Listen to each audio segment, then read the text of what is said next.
She didn't ask. She told. She used the small, soft voice she uses when she has already arranged something and wants me to step into the arrangement without resistance. By Friday morning, I had taken the turkey and the deed, and the dining room she had been redecorating in her head for the last 3 years had become a dining room she would visit, by appointment, for the rest of her life. Here is what actually happened. My name is Clarissa. I am 73 years old. My husband Beauregard died in 2020. He had been my husband for 48 years. He left me. On his death, a 4-bedroom colonial on Magnolia Lane in a small Carolina town where the dogwoods bloom in late March and the magnolias bloom in early May. And a woman my age, if she has kept her wits about her, may live the rest of her days in considerable peace. My daughter Saoirse is 45. She is married to a man named Wendell. They live 2 hours away, in a smaller city with a larger downtown. They have one child, my granddaughter Pemberton, who is 14 and who has, since the age of 6, called me Mormor, the way Beauregard taught her. This is, in many ways, an ordinary story. The Thanksgiving meal had been held at my house for 41 consecutive years. Beauregard had carved the turkey for 39 of those 41 years. I had carved it for the 2 years he had been too sick, in 2019 and 2020. In the 4 years since his death, I had continued to carve the turkey myself. I had served it from the head of the dining room table that Beauregard had built me in 1979, from a single piece of black walnut his uncle had given him for our 7th anniversary. The table seated 12 with both leaves in. The chair at the head was a high-backed Windsor that Beauregard had also made the only piece of formal seating he ever finished, and which I had been sitting in, on the 3rd Thursday of every November, for 41 years. On the Tuesday afternoon, 2 weeks before this Thanksgiving, my daughter called me on the phone. She used the small, soft voice. "Mom, hi. Listen, I've been thinking. About Thanksgiving. About the seating chart." There it was. I noticed the seating chart. I noticed that there had not previously been a seating chart. The table had been the seating chart for 41 years. The seating chart had been Beauregard at the head, me at the foot, our daughter and son-in-law on one side with our granddaughter between them, my brother, Caspian, and his wife on the other side, and whichever other relatives or close friends had been invited that year, filling out the remaining 4 seats. In recent years, since Beauregard's death, the seating had been me at the head, Saoirse at the foot, Wendell to her right, Pemberton to my right, and a rotating cast of others depending on the year. The seating did not require a chart. "Mom, listen, Wendell's parents are coming this year. I told you that, right? They flew in from Tucson last weekend, and they're staying through the holiday. And Wendell's brother Lyndall and his wife Marisol drove down from Charlotte yesterday. So we're going to be, I'm trying to count, we're going to be 12 at the table." 12, Saoirse. The table seats 12. There is no problem. Right, of course. But Mom, I wanted to ask you something, and I want you to think about it before you answer. I let the silence sit. "Mom, Wendell's father is 78. He's older than you, and he's used to certain things. He's a retired surgeon, Mom. He likes things a certain way. And I was wondering, would you mind, just for this year, sitting somewhere other than the head of the table? It would mean a lot to me. It would mean a lot to Wendell. We could put you there's a really lovely spot on the side, right next to Pemberton. She would love sitting next to you." I did not answer immediately. I held the phone to my ear, and I looked, through the window of my kitchen, at the dogwood Beauregard had planted in the spring of 1981, which had survived 4 hurricanes and was now 63 years old. The dogwood, in late November, was bare. Its branches were the color of dark, wet wood. I had been looking at this dogwood, through this window, for 43 years. The dogwood was not asking me to give up the chair. My daughter was. Saoirse. Yes, Mom? You want me to give the head of the table to your father-in-law? Mom, I want for everyone to feel welcome. He's the oldest man at the table. He's a guest. I want the holiday to be… Saoirse. Your father-in-law was last at this table in 2017. Beauregard sat at the head of this table that year. Your father-in-law sat in the third chair on the right. He was perfectly comfortable. He had 2 helpings of the cornbread dressing and asked me for the recipe. Mom, that was different. Beauregard was alive. Yes. And now he is not. Mom, please, I'm not saying. Saoirse, I am going to say something to you, and I would like you to listen carefully, because I am going to say it only once. The chair at the head of my dining room table was built by your father in 1979. The dining room table was also built by your father in 1979. I have been sitting in that chair on Thanksgiving Day for 41 consecutive years, either beside your father or, since his death, in the chair he made and left for me. The chair is not a hospitality arrangement. It is not a courtesy that rotates. It is a piece of furniture made by a man who is dead and who built it in our 2nd year of marriage, expecting me to sit in it until I, too, am dead, at which point it will pass to you. I am not yet dead. The chair is not yet yours. The chair is also not yet your father-in-law's. The chair is mine. A long silence on the line. Then she said, very quietly, Mom, I didn't mean it like that. Sweetheart, I know you didn't mean it like that, but you said it like that. And you said it on a Tuesday afternoon 2 weeks before Thanksgiving, after I would assume a conversation with Wendell, who had had a conversation with his parents, who had perhaps suggested, gently, in the way these things are suggested, that they would be more comfortable if certain hospitality questions were resolved in advance. I do not blame you for relaying the suggestion. I do not blame Wendell for being asked. I do not even blame your in-laws, who are 78 years old and probably tired, and probably did not realize what they were asking for. I blame only myself, sweetheart, for the 4 years since your father's death, during which I have allowed the small, soft sentences to accumulate without responding to them, and for permitting today's sentence to be the natural extension of the previous ones. Mum, what previous ones? Saoirse, we will discuss the previous ones at a different time. For now, the answer to your question is no. I will be sitting at the head of my own table on Thanksgiving Day. Wendell's father is welcome to sit anywhere else at the table, including the foot, which is a perfectly dignified position. If that is unacceptable to you, you may choose not to come. I will not be offended, but I will not be moving. I expected her to argue. She did not argue. She said, Mom, I'm sorry. I shouldn't have let me think about it. Let me call you back. She hung up. I sat at my kitchen table with the phone still in my hand for a long time. I looked at the dogwood. I thought about Beauregard. I thought about the 4 years since his death, and the small, soft sentences my daughter had been delivering, and how I had laughed at each one of them, and changed the subject, and accepted, without ever quite acknowledging that I was accepting it, that I was being slowly recategorized in my own family, from the matriarch at the head of the table to a courtesy that could be relocated when the occasion called for it. I had been the courtesy for 4 years. I had not realized I had been the courtesy until that Tuesday afternoon, on the phone, with my hand on the kitchen table and the dogwood unmoved in the yard outside the window. I picked up the phone. I called my lawyer. Her name was Cordelia. She had drafted my will after Beauregard died.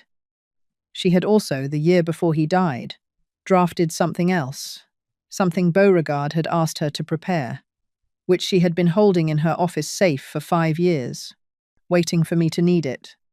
I did not yet know about the second document. I only knew about the will. I called her about the will. Clarissa. Cordelia, I am sorry to call on a Tuesday afternoon. Clarissa, you have called me on a Tuesday afternoon exactly 3 times in 11 years. So whatever it is, the call is justified. Tell me. I told her. The seating chart, Wendell's parents, the phrase the chair at the head of the table, the soft voice. When I had finished, Cordelia was quiet for a long moment. Then she said, Clarissa, tell me what you want to do. I want to remove Saoirse from the house. Not the will, I do not want to disinherit her. I want to remove her from the deed structure as it currently stands. Beauregard and I had been planning, before he died, to add her to the deed as a future co-owner. I never made the change. I want to make sure, now, that the change cannot be made either by me, in a softer moment, or by anyone else who might, after my death, persuade her she was already on it. Clarissa, yes. I am going to ask you a question, and I want you to answer honestly. Have you ever discussed the deed with Saoirse? I have, twice. Once in 2021, when she suggested it would be easier for everyone if I added her name. Once in 2023, when she mentioned it again, at Thanksgiving. Both times I said I would think about it. Both times I did not, in fact, think about it. I simply did not change anything. Has anything been put in writing? No. Has Saoirse ever taken any action consistent with believing she was on the deed? She has, yes. In 2022, she suggested I have the roof replaced and offered to coordinate with the contractor. I let her coordinate. She drove down for the weekend. The contractor came. She told the contractor I overheard this, that the property has been in the family for 40 years. She did not say my mother's property. She said the property. A pause. Clarissa. The roof comment is, by itself, immaterial. But combined with the seating chart conversation and the 2 earlier deed discussions, it suggests a pattern of expectation. Your daughter is operating under the assumption that the house, while currently in your name, is effectively already partly hers. Today's call has clarified to you that this assumption needs to be corrected before it hardens further. Yes. Then here is what I would suggest. We do not simply leave the deed in your name. We move the house into an irrevocable trust. The trust holds the property. You retain lifetime occupancy. On your death, the property passes in trust to your granddaughter Pemberton, with my firm as trustee, untouchable by Saoirse. Accessible to Pemberton at age 25. Cordelia, Pemberton, not Saoirse. Pemberton, Clarissa, not Saoirse. The reason is not punishment. The reason is structural. If you leave the house to Saoirse, she will eventually deed it to herself and Wendell jointly, at which point Wendell, through community property, will have a claim. If she predeceases Wendell, the house passes to Wendell entirely. Wendell, in 12 years, may remarry. The new wife will then be living in your house. Beauregard's table. Beauregard's chair. This is the architecture of how houses pass out of families. Pemberton is the cleanest interruption of that architecture. She is your blood. She is 14. She will be 25 when she inherits. She will be old enough to know what the house means, but young enough to start her adult life in a paid-off home with a deed she cannot lose to a divorce or a creditor or a step-parent. I sat with that for a long moment. Cordelia, there is one more thing. Beauregard told me the year before he died that he had asked you to prepare something. I never asked him what. I want to ask you now. A long silence on the line. Then Cordelia said, very quietly, Clarissa, I have been waiting for you to ask me that question for 5 years. The document is in my office safe. I will bring it to your house on Thursday morning. We will read it together.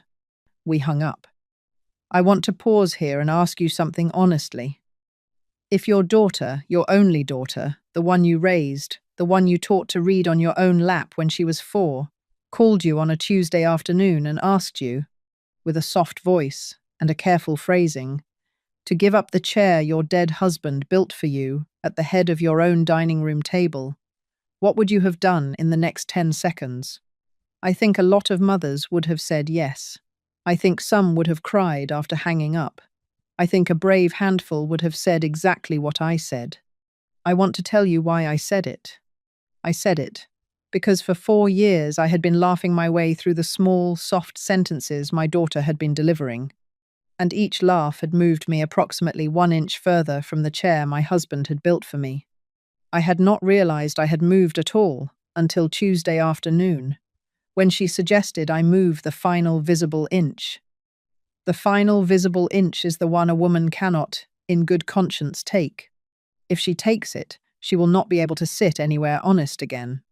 Beauregard had made the chair for me, not for my daughter, not for my son-in-law's father, not for the seating chart.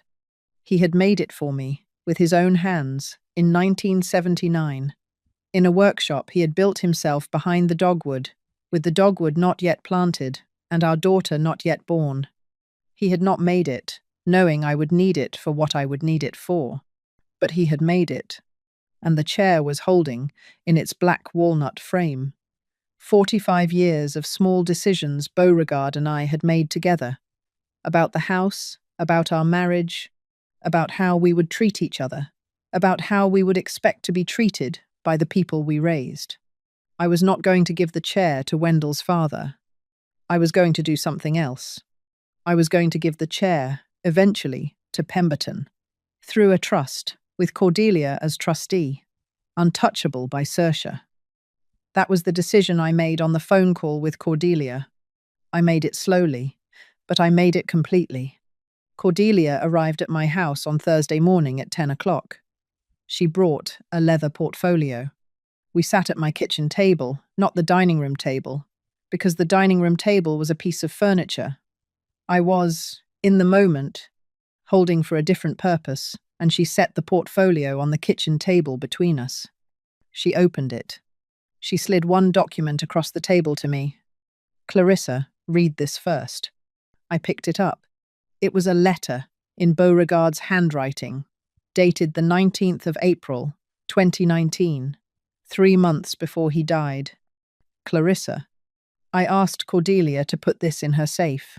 I do not know if you will ever need to read it. I hope you will not.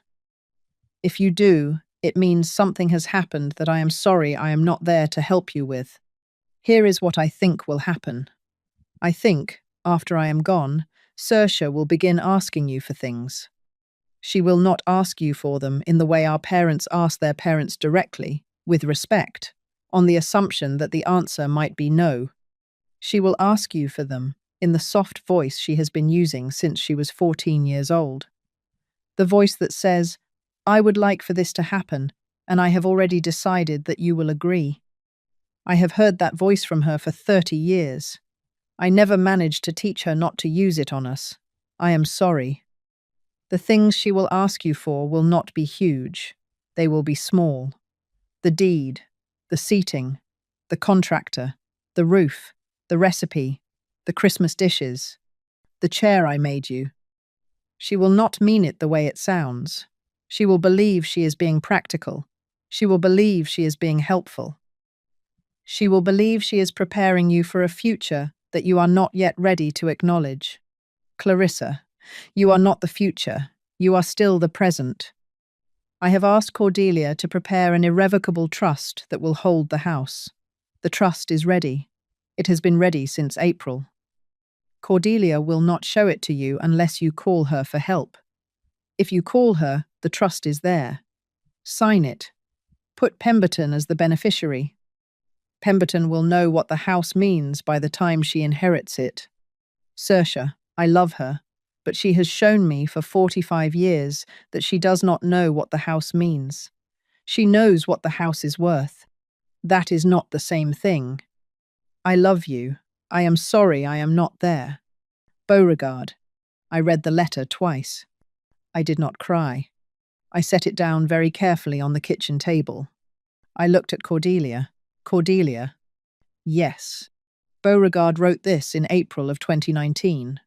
He did, Clarissa. 3 months before he died. He was very weak by then.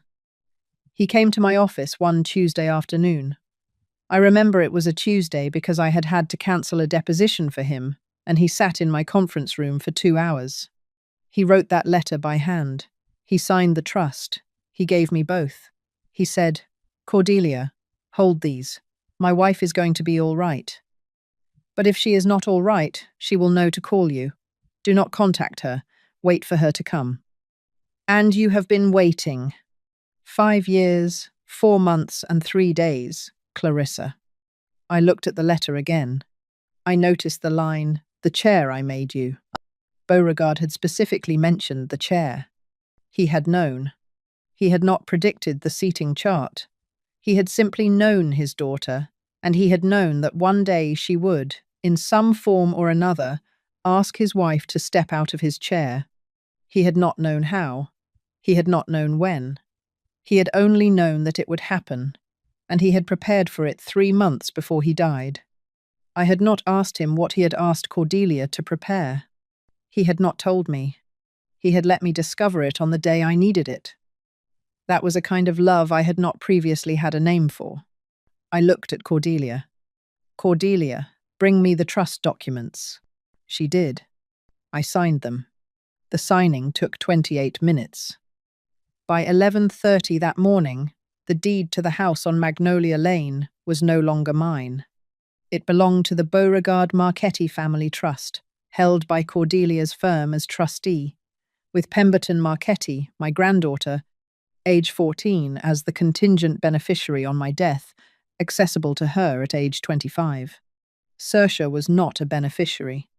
Wendell was not a beneficiary. The trust was irrevocable. I retained lifetime occupancy. I owed no one an explanation. I had not told my daughter. I would not tell her until after Thanksgiving.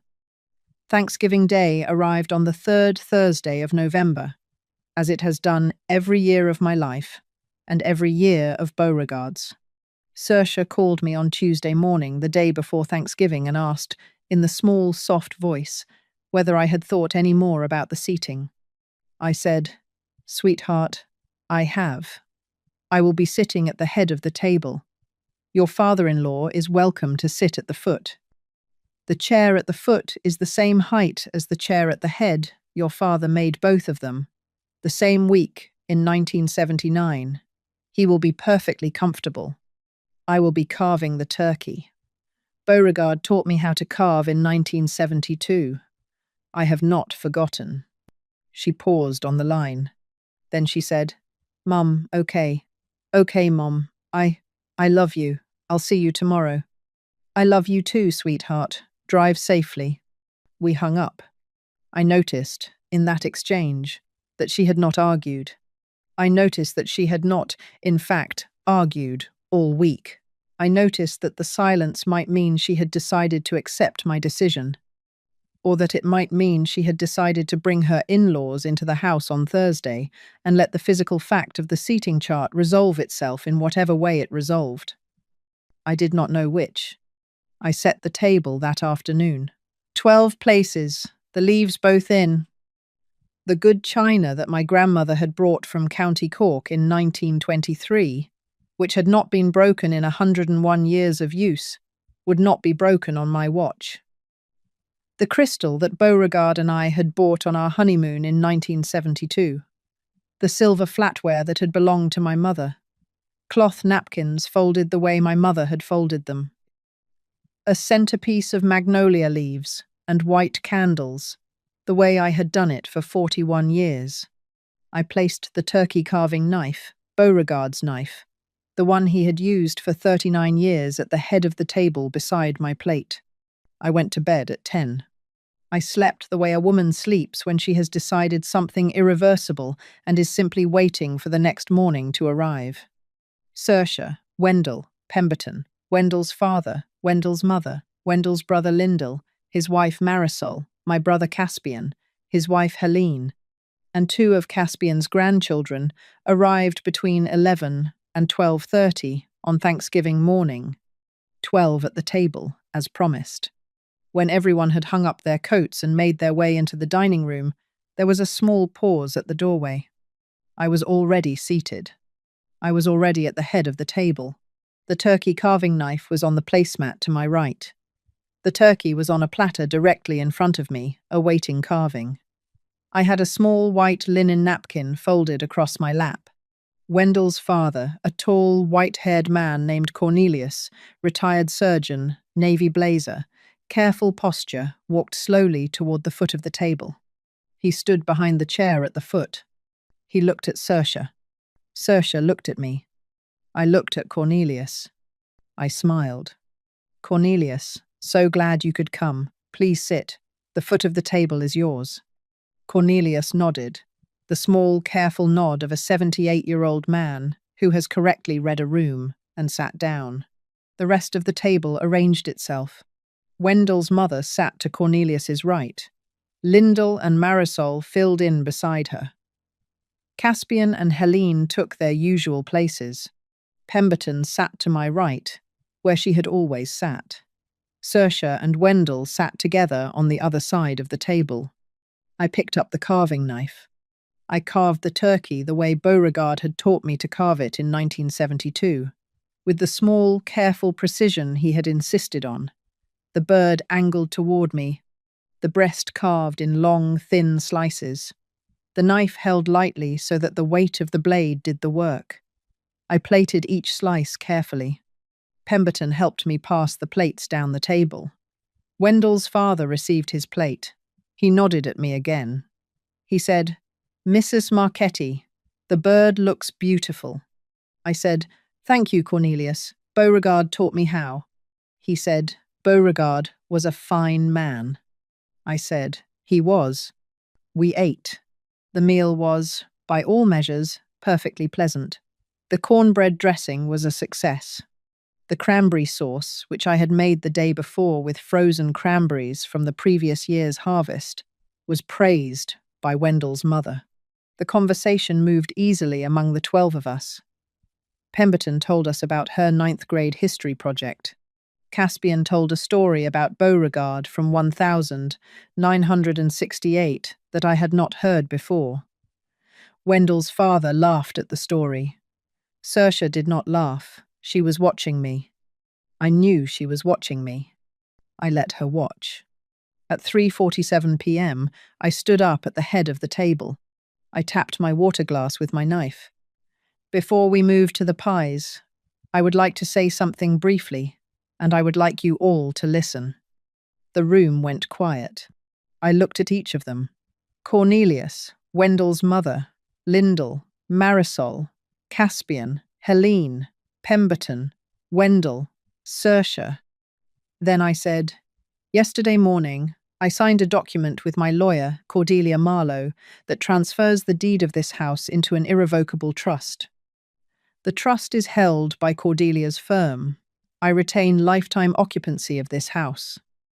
On my death, the house passes in trust, with continued professional trusteeship to my granddaughter, Pemberton, accessible to her at age 25. The deed change was registered with the county yesterday at 3 p.m. The document is irrevocable. I am announcing it now, on Thanksgiving Day, because it concerns this house, and because Thanksgiving in this house has been one of the most important traditions of my life.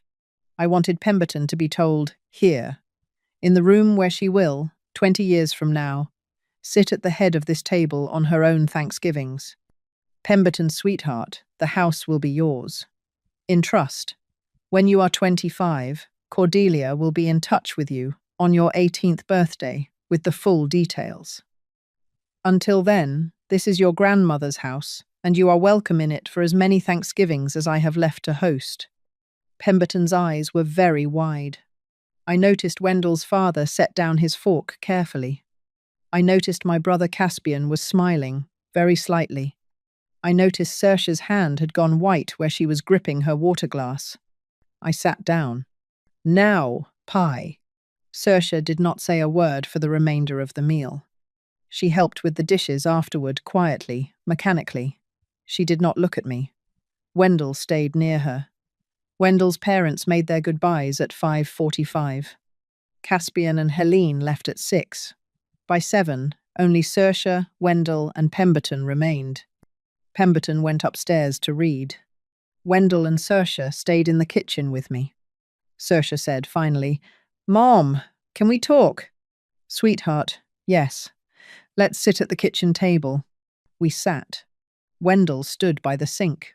Saoirse said, "Mom, I don't understand. Why didn't you tell me? Why did you do it without me?" "Sweetheart, I did it without you, because if I had told you in advance, you would have asked me, in the small, soft voice, not to do it. And I might have listened, in the small, soft voice, and I might have changed my mind. And then 6 months later, we would be having this conversation again, in a different form, and the deed would not yet be in Pemberton's eventual name, and we would have had this exact same argument about something else. The silverware, perhaps, or the dogwood, or the chair. I did not want to have this argument 14 more times. I wanted to have it once. Mum, Pemberton. Pemberton is 14. She is not ready to inherit a house. She is Mum. She's a child. Sweetheart, she is not inheriting it now. She is inheriting it at 25, in trust, with a trustee who will manage the property responsibly until she is old enough to take possession of it. By 25, she will be old enough. She will also, by then, have had 11 more years of Thanksgivings in this house, 11 more years of watching me sit at this table, 11 more years of learning, from me directly, what the house means and what it cost her grandfather to build. You and Wendell would not have given her those 11 years of meaning. You would have sold the house. You would have called it the property, the way you called it that to the roofer. You would have used the proceeds to renovate your own kitchen. I am not making this up. I am repeating, almost verbatim, what your mother-in-law's family did with her grandmother's house in 2022, which you told me about at length over the phone in March of that year, and which you described to me as the smart thing to do. Saoirse went very still. Mom, I never said. Sweetheart, you said exactly that. I remember the phone call. You said it twice. You said Eulalia's family did the smart thing. They sold grandmother's house and used the equity to renovate Eulalia's place, where grandmother would have wanted them to live anyway. I remember it because it was the first time I understood, fully, how you and I were going to discuss this house once I died. I did not have language for it at the time. I have language for it now. The smart thing, in your vocabulary, is to convert houses your mother lived in into kitchens you live in. I have decided, with Cordelia's help, that my house is not going to be converted into your kitchen. It is going to be your daughter's house, in a trust, that you cannot reach. She put her face in her hands. Wendell, at the sink, did not speak. She said, very quietly, "Mom, I am sorry." "Sweetheart, I know." "Mum, what about my relationship with you? What does this mean for us?" "Saoirse, it means we will have lunch together on the second Saturday of every month, at my house, alone, without Wendell. We will sit at the kitchen table, not the dining room, and we will talk about your week and my week, and what Pemberton is reading, and what is in the garden. We will not discuss the trust. We will not discuss the deed. We will not discuss long-term planning. If you can sustain those lunches for 1 year, then in November of next year, Thanksgiving, we will sit at this table together, and Pemberton will sit between us. And you and I will have moved into the next chapter of being mother and daughter. If you cannot sustain the lunches, then we will reassess in November of next year. The lunches start the second Saturday of December. Noon. My house. Bring nothing. I will cook. She nodded. She wiped her face. She said, "Mom, I love you." "I love you too, sweetheart. That is why this is the conversation we are having." Wendell, at the sink, finally said, "Clarissa." Wendell. "I'm sorry too. I should have said something on the phone last week.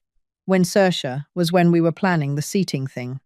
I knew it was. I knew you wouldn't like it. I should have said so. I didn't." I looked at him for a long moment. Wendell, thank you for saying that. I am going to ask you to do one thing for me, in addition to the monthly lunches with Saoirse, which you are not invited to. I am going to ask you to take Pemberton every other Saturday to spend the afternoon with me. You will drive her down. You will return for her at 5. You will not stay. The time with Pemberton is between her and me. I want her to know me, and to know this house, in a way I should have insisted on years ago and did not. Can you do that for me? Yes, Clarissa, I can. Good. I stood up. It is late. Drive carefully going home tomorrow. Saoirse, sweetheart, drink a glass of water before bed. You look exhausted.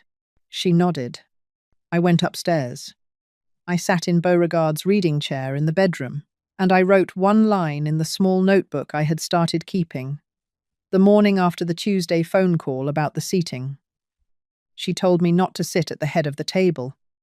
So I took the turkey and the deed, and I learned, at 73, that a chair built by a dead man in 1979 is not a piece of furniture, it is a promise, and that the only way to keep a promise is to refuse to give the chair to anyone who has not learned to ask for it the way the man who built it would have asked. Sometimes dignity does not arrive with shouting. Sometimes it arrives in a black walnut chair, at the head of a table built the same week, in a dining room a daughter wanted to redecorate from 2 hours away, and in a piece of paper signed in a lawyer's office the day before Thanksgiving, while the daughter was packing her car to come visit a house she did not know was no longer going to be hers. Then I closed the notebook, and I drank what was left of my tea, and I slept the way a woman sleeps when she has, finally, sat in her own chair, carved her own turkey, kept her own house, and answered her own daughter, not with shouting, not with cruelty, but with the slow, patient clarity of a black walnut letter her dead husband had been holding in a lawyer's safe for 5 years, waiting for her to be ready to read it.